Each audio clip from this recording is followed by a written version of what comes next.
আজ যদি মুক্তিযুদ্ধের পক্ষের ছেলেমেয়েরা রাস্তায় নামে, এরা কিন্তু শিমুল তোলার মতো ধুলায় উড়ে যাবে।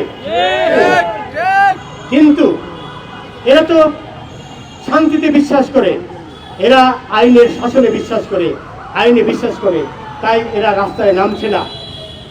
বন্ধুগণ, যারা বলে বেড়াচ্ছে যে সুপ্রিম কোর্টের কোনো হাত নেই, এটি সরকারের, তাদের কি আপনারা মেধাবী বলবেন?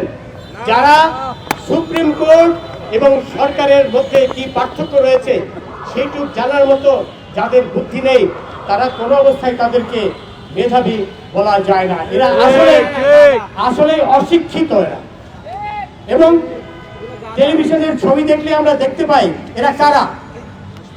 এরা সেই মানুষদের বংশধর যারা ৭১-এ মুক্তিযুদ্ধের বিরুদ্ধে ছিল, যারা সেদিনও বাংলাদেশকে মেনে নিতে পারেনি, আজও পাচ্ছে না।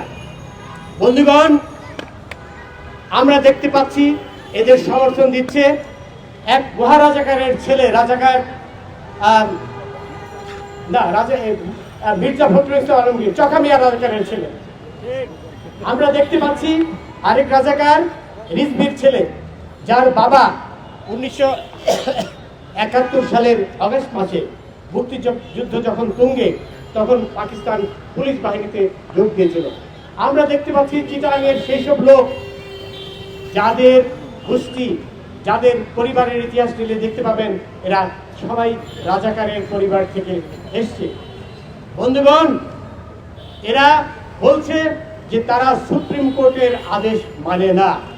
এরা যদি কোনো ক্রমে বিশেষ পরীক্ষায় উত্তীর্ণ হয়ে দেশে প্রশাসনে বা পুলিশে ঢুকতে পারে, তাহলে তো এরা আইনের শাসনে বিশ্বাস করবে না, সুপ্রিম কোর্টের আদেশে বিশ্বাস করবে না। সুপ্রিম কোর্টের আদেশ আসলে সেটিকে ছেড়ে তারা ডাস্টবিনে ফেলে দেবে। সুতরাং আমার দাবি যে এদের কোনো অবস্থায় এরা যেন আমাদের বিসিএসে উত্তীর্ণ হয়ে আমাদের প্রশাসনে, আমাদের পুলিশে ঢুকতে না পারে। আমাদের দেশের যারা গোয়েন্দা বাহিনী রয়েছেন তাদেরকে আমি বলবো, দয়া করে এদের সবাইকে চিহ্নিত করুন কারা এই তথাকথিত মুক্তিযুদ্ধ বিরোধী আন্দোলনে অংশ নিচ্ছে, এবং এদের পরিবারের ইতিহাস ঘেঁটে দেখুন।